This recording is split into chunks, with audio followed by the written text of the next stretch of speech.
자, 안녕하세요. 4주차 두 번째 시간 시작하도록 하겠습니다. 자, 오늘은 식품위생 행정체계와 기구. 자, 두 번째. 식품위생 행정체계와 기구에 대해서 배울 거예요. 자, 여기는 교과서 18페이지입니다. 꼭 확인하시고요. 한번 읽어보고 넘어가는 단계로 알아둘게요. 대신 좀 알아둬야 될 거는 제대로 표시해 줄 테니까 여러분들 꼭 밑줄 쳐주시고요. 자, 봅시다. 식품위생 행정은 공중위생의 한 분야로서 국가가 식품 첨가물, 기구 및 용기, 포장의 안전성과 건전성을 확보하기 위하여 식품위생을 지도, 교육하고 감시하는 행정 행위이다 라고 나와 있어요. 밑줄 꼭 치세요. 자, 식품위생 행정은 공중위생의 한 분야라고 해서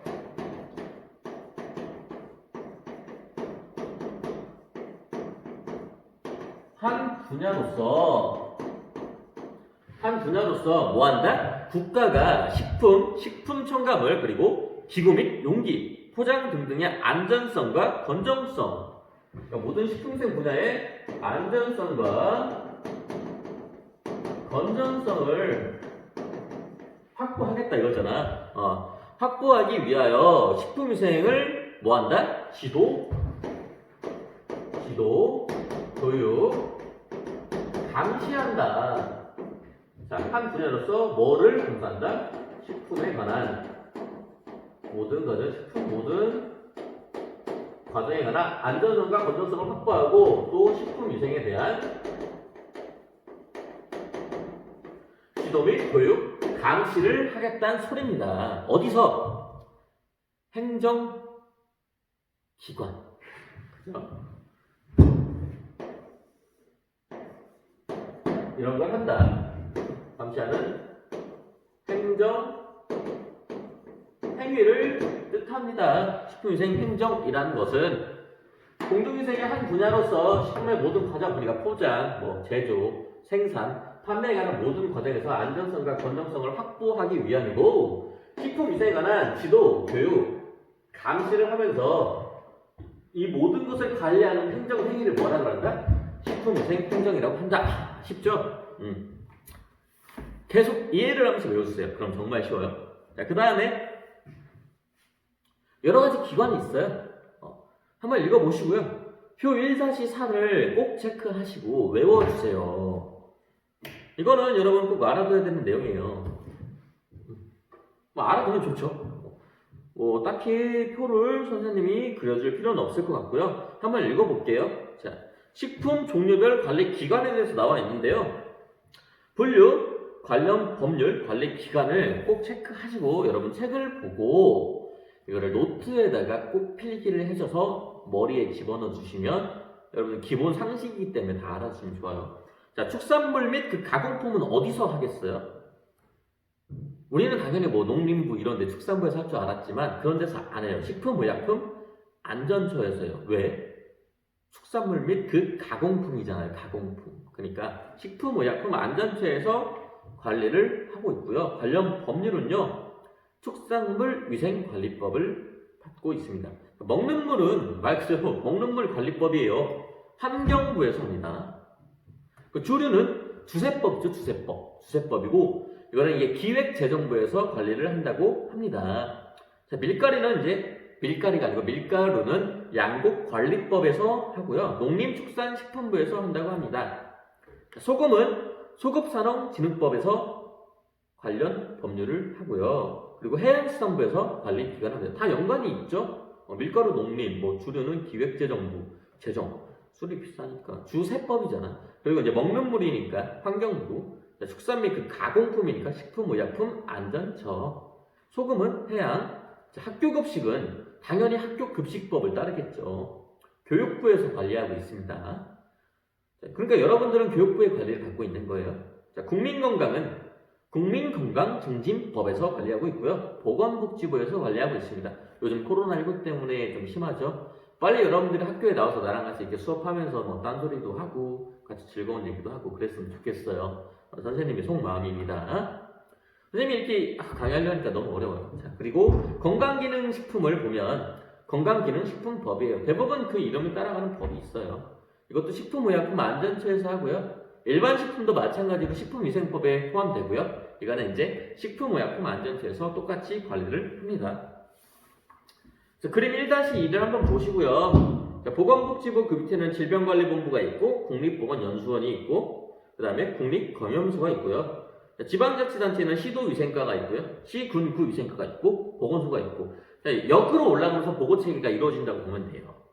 식품의약품안전처가 있고 식품의약품안전평가원이 있고요. 지방식품의약품안전청이 있는데 여러분 이 18페이지부터 19페이지까지의 내용은 모두 다 한 번씩 꼭 읽어보셔야 돼요. 안 읽으면 안 돼요. 읽어보시면 돼요. 대충 여기서 이런 일을 하는구나 라는 걸 알고 계셔야 나중에 기억할 수 있어요. 알 수 있고 이해하시는 게 편해요. 외우려고 하지 말고 읽어보고 이런 일을 하는구나 라고 하시면 공부하기 좀 더 편하실 겁니다. 자, 그래서 이건 좀 알아두는데 그림 1-3을 볼게요. 각 행정처에서 하는 일을 나타내고 있어요. 그럼 4가지가 나눠져 있죠. 옆에 식품의약품안전평가원,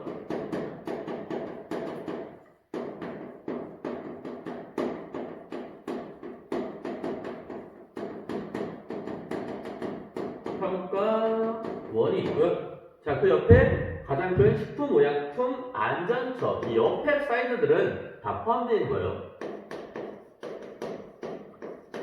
의약품 안전처 위에 그림 보면 행정 제도 보면 다 이렇게 내려와 있는 거 알죠?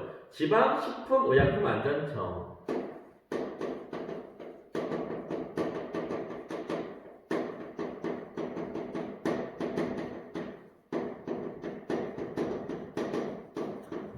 자, 그리고 지방자치단체가 있습니다.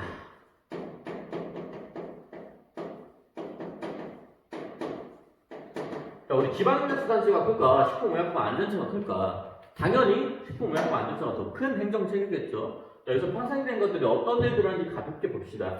그냥 쉽게 생각하면 돼요. 의약품안전평가원은 뭐 하겠어요? 안전평가원이잖아. 그지? 안전한지 계속 과학적 실험을 하는 거야. 그러니까 이건 무엇이냐? 과학적 연구를 하고 평가를 합니다. 주된 목적이에요. 연구 및 평가를 해요.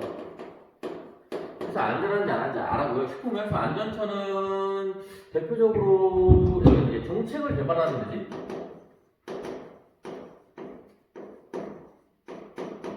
뭔가 사건이 터지거나 이런 게 필요하다 싶으면 정책을 개발해서 이렇게 나눠주는 거죠. 지방식품의약품 안전청 같은 경우에는 여기는 정책을 집행하는 곳이야.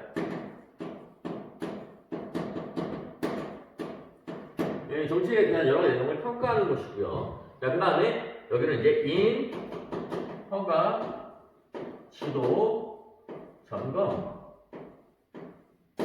여기는 이제 결정적으로 여기서 일을 다 하지.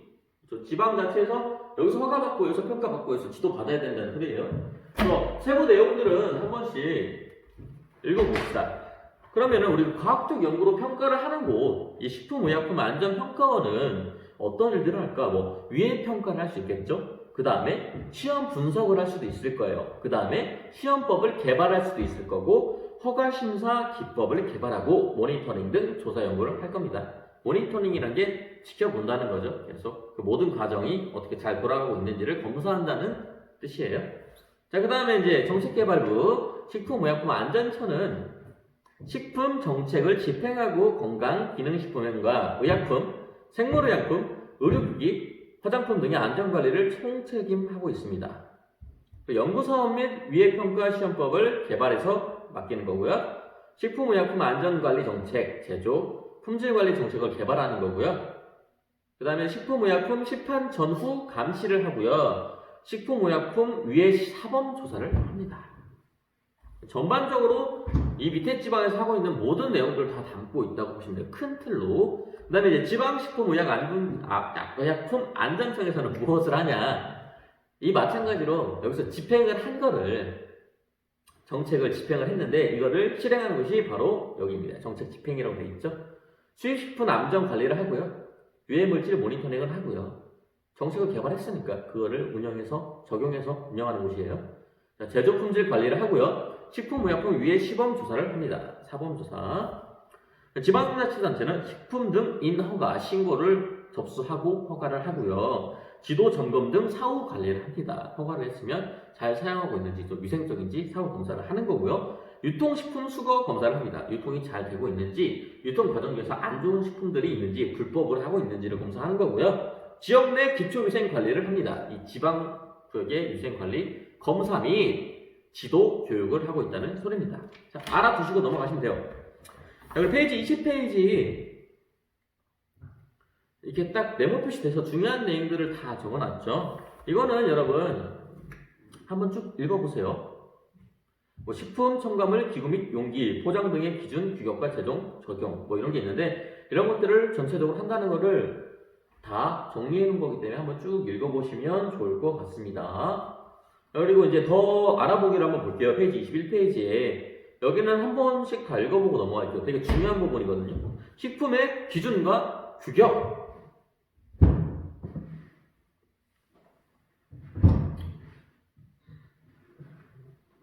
식품의 기준과 규격을 봅시다. 식품 기준은 판매를 목적으로 하는 식품 첨가물, 기구 및 용기, 포장의 제조, 가공, 사용, 조리, 보존 방법에 관한 규정이다. 식품 규격은 성분에 관한 내용을 주로 하고 있다라고 나와 있습니다. 무슨 소리인지 알겠어요? 그러니까 식품 판매를 목적으로 하는 모든 식품의 그 과정이 있죠. 위생 과정. 거기에 대한 거를 다 규정하고 있다는 내용이에요. 그리고 기준과 규격은 식품과 식품 첨가물을 품질 확보와 식품 위해를 방지하기 위한 최저 기준이라고 보시면 돼요. 그러니까 식품 기준과 규격을 정해놓는 이유는 이 이상 넘어가면 안 된다는 걸 정해놓은 거예요. 그러니까 사용량, 권장 사용량을 정해놓은 거지. 그리고 또 권장 해야 될 모든 규칙들을 다 정해놓은 거예요. 식품에 관한. 그런 거 내용이니까 한번 읽어보시고요.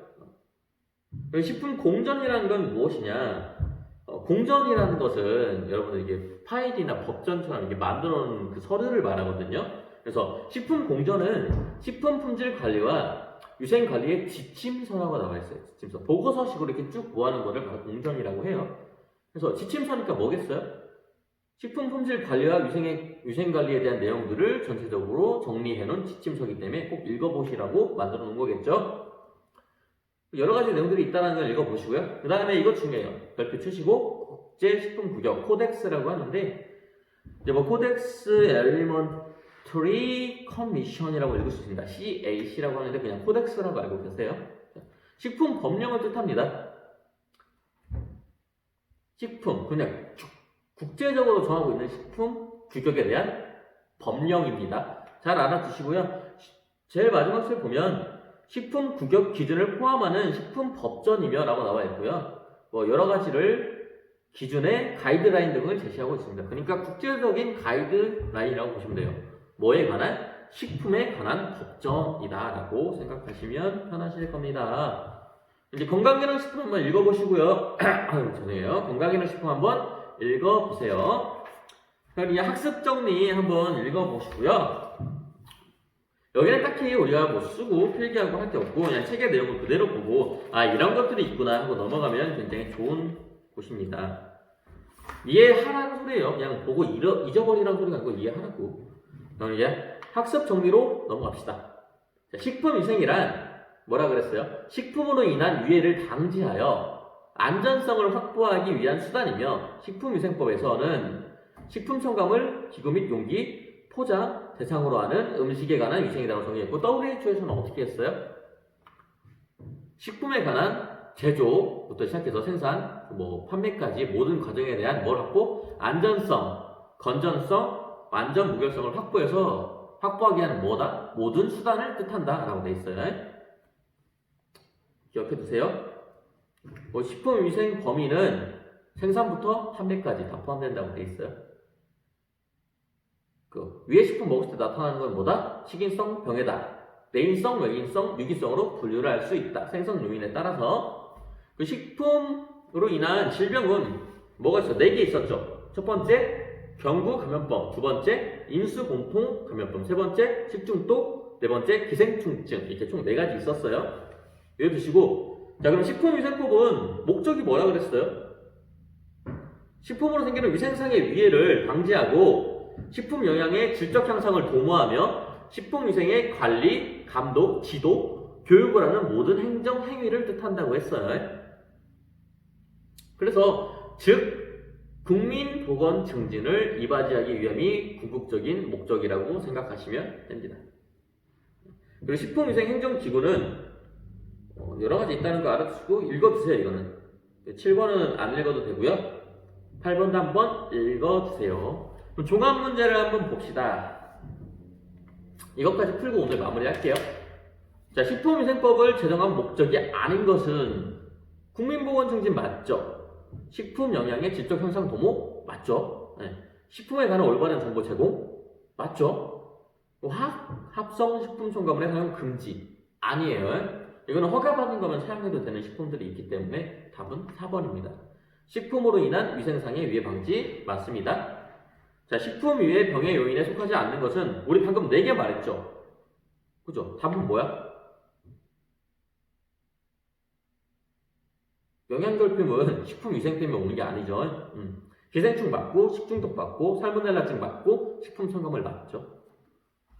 자, 식품위생행정법으로 식품위생행정의 근간에 있는 법률은 당연히 식품위생법입니다. 4번, 식품의약품 안전처에서 관할하는 업무가 아닌 것은 무엇일까요?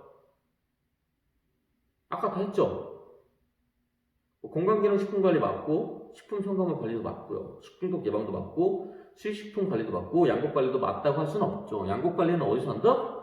농림축산식품부에서 관리를 합니다. 양국이잖아요. 5번 보기의 병의 요인은 생성 요인에 따라 분류했을 때 적절한 것은 자, 벤조필에 나왔지. 벤조필에는 뭐다? 고기를 태워서 나오는 거기 발암물질이어서 생성된 거지. 그래서 유기성입니다. 외인성은 첨가된 거, 내인성은 자체적으로 가지고 있는 거, 유기성은 생성된 것. 기억하세요? 6번은 식품위생법의 목적을 서술할 수 옆에 바로 나와있죠. 자, 식품으로 인해 생기는 위생상의 위해를 방지하고 식품 영양의 질적 향상을 도모하며 식품에 관한 올바른 정보를 제공하여 국민보건 증진의 이바지함을 목적으로 한다라고 써주시면 돼요. 자, 7번은 쭉 읽어봐요. 뭐라고 써있어? 식품법령이라고 돼있지. 국제식품법령, 식품법정이라고 돼있어. 그럼 뭐야? 코덱스죠. CODEX 코덱스입니다. 국제식품 관련 법전이에요. 법규 가이드라인이라고 보시면 돼요. 자, 어때요? 여기까지 챕터 1을 마쳤습니다. 여기까지가 주관구성 범위라고 보셔도 돼요. 보셔도 되고 이제 미생물로 들어갈 건데 미생물 부분은 좀 더 어려우니까 여러분 여기 좀 같이 열심히 공부를 하면서 해야 될 것 같아요. 선생님도 모르는 부분이 있을 수도 있고 물론 다 잘 알지만 최대한 세세하게 풀어서 설명을 해줄 테니까 시간이 오래 걸려도 차분하게 듣고 다 같이 열심히 듣는 시간을 가집시다. 자, 수고하셨고요. 우리는 다음 주 5주차에서 만나도록 해요.